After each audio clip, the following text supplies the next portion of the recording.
Buddy, today I made the very, very difficult decision to discontinue the sponsorship of our men's track and field program effective June of 2021. I did this after consultation with President Clements and our board of trustees. This circumstance affects 51 student athletes, 26 of whom receive aid, and there are about 25 men's walk-ons. There are 7 full-time coaches and 6 coaches and 1 operations person have their contracts through June 30th of 2021. First and foremost, our student athletes will indoor and outdoor track season this year, and most Clemson education at the financial aid level that they currently have. Student athletes. This is never an easy thing to do, and it wasn't. It was done out of looking at the best long-term interest of our program.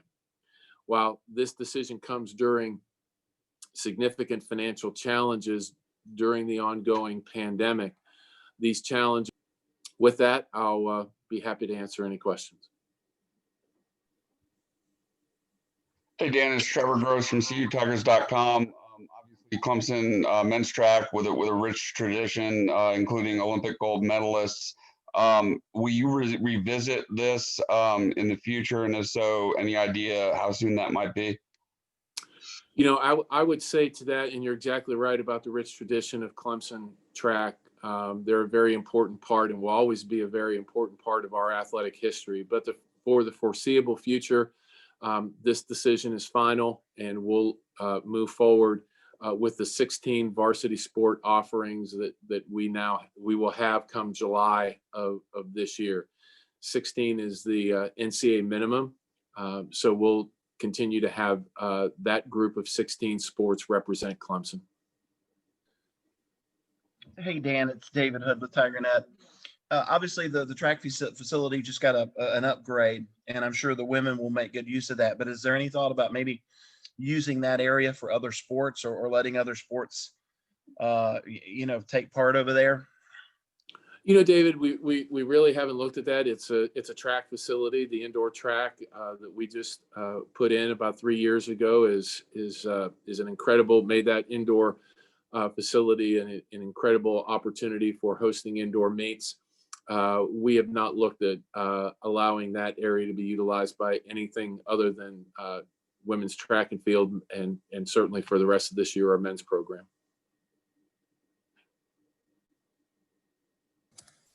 Hey, Dan, this is Matt. I know you said this wasn't something that was done overnight and that there was a lot of thought that went into it. Can you kind of give us an idea of when this first started being explored and when you first started having conversations that this might take place? Yeah, that's a good question, Matt. I mean, I think it was maybe 8 or 10 months ago. It was just prior to the pandemic that we got together as a staff and we started to look at, what is the next, because we had just turned into 2020. What are the next 10 years of Clemson athletics like? And, what should be our mix? Where are we and where should we be providing our resources for programs to be successful? Can we sustain the program as we have it today, given the understanding of the costs and some of the uncertainty associated with NCAA intercollegiate athletics right now?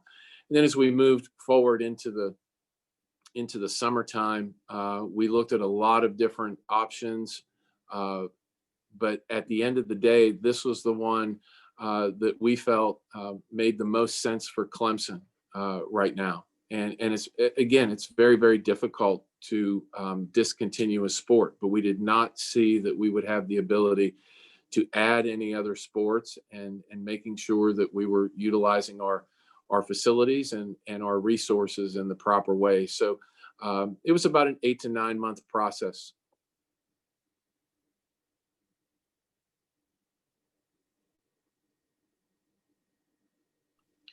Dan, this is Larry Williams. Hope you're doing okay.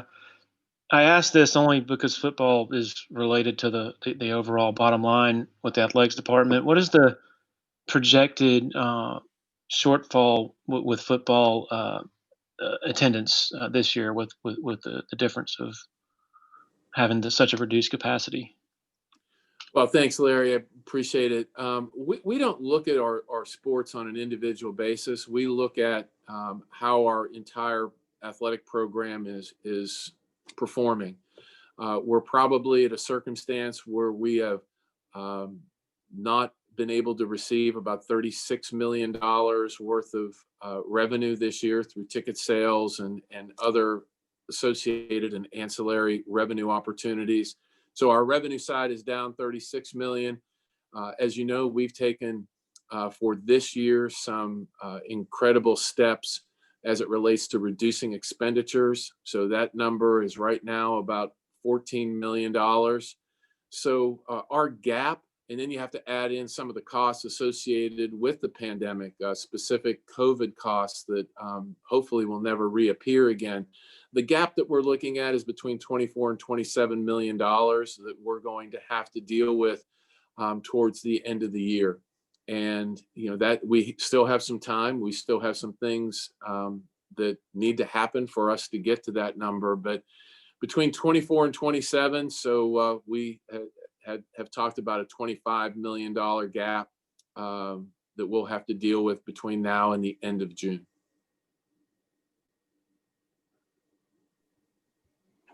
Dan, it's Trevor again. Are there other programs under consideration right now, or do you think these will be the only cuts? These, as we sit right now, come July, we will be offering 16 sports, and that is the NCAA minimum. So I do not, we're not looking at any additional cuts of varsity sport offerings.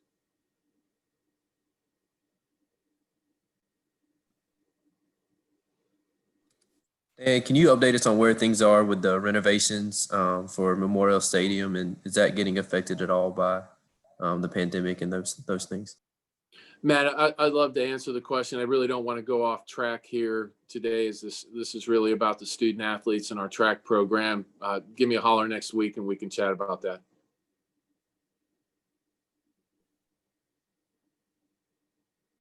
Any other questions for Dan? Dan, this is Ryan Fenton with Flow Sports. I saw your note or your letter that went out, but just I guess wanted to ask the question about fundraising for the program, and will that be an option? Well, thank you, Ryan. I appreciate that question. You know, at this point, no. You know, the annual savings that we're looking at is about $2.5 million. And if you throw that into an endowment calculation, something that perpetually would give back that amount of money, the endowment total would need to be about $60 million. So, you know, we're not looking at additional fundraising opportunities, you know, for this particular program to keep it in place.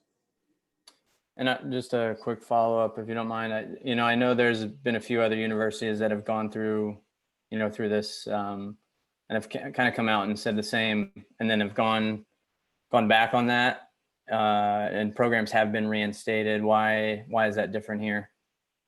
I think not knowing all the details associated with some of those other programs, whether it's track or any other program that may have been cut in recent months. Every institution is different. The scale is different as it relates to the dollars needed and necessary to continue to fund the program. So we feel very resolute right now in what our decision is. We're not happy about it, but given where we are as a program, as a university, we're going to move forward with the 16 sports.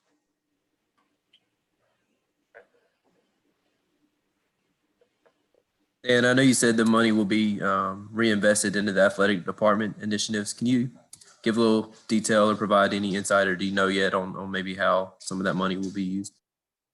Well, I used athletic department initiatives and our remaining Olympic sports because, and the only reason I put that nomenclature in there is our primary objective would be to have these reinvested into the Olympic sports that remain: women's track, our soccer, golf, tennis, baseball, softball. But I put that other caveat in there because there may be things thrust upon us. through various court cases or other items that we can't anticipate right now. So I didn't want to just say that it was going to be reinvested back into Olympic sports, knowing that there could be other factors that could come forward that could move us in a different direction, at least in the short term. Would that be like name, image, and likeness, that kind of stuff? Could be that. It could be the Alston case. Could be NCAA shortfalls if for some reason they don't have the NCAA basketball tournament again. There's a lot of different pieces that are still out there that are uncertain.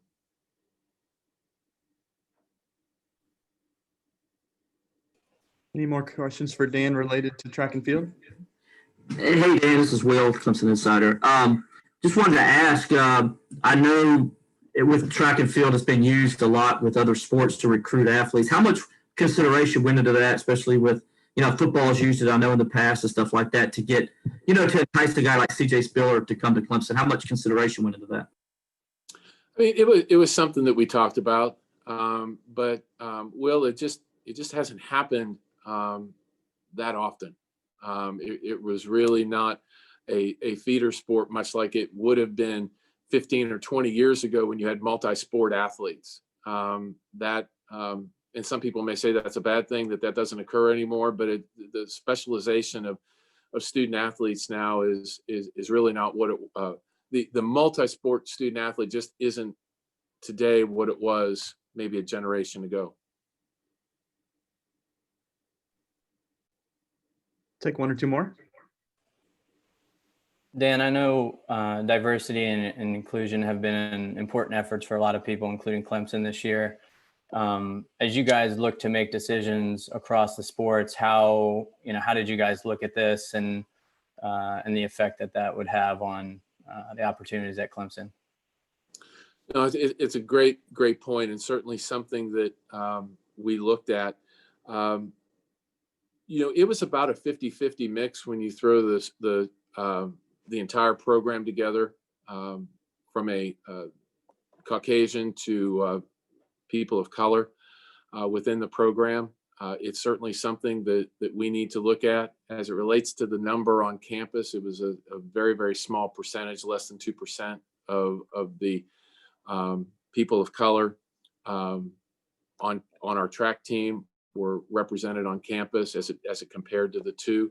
So our whole campus and certainly our athletic program are committed to racial and ethnic diversity, and we will continue to do that moving into the future.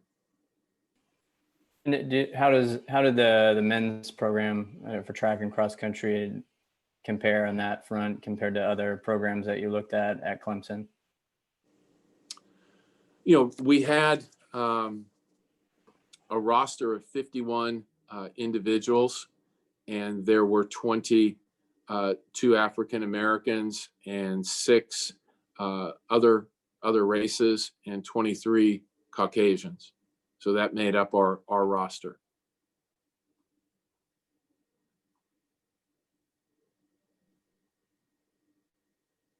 Okay, anything further? One more, I guess. I'll jump in if no one has one.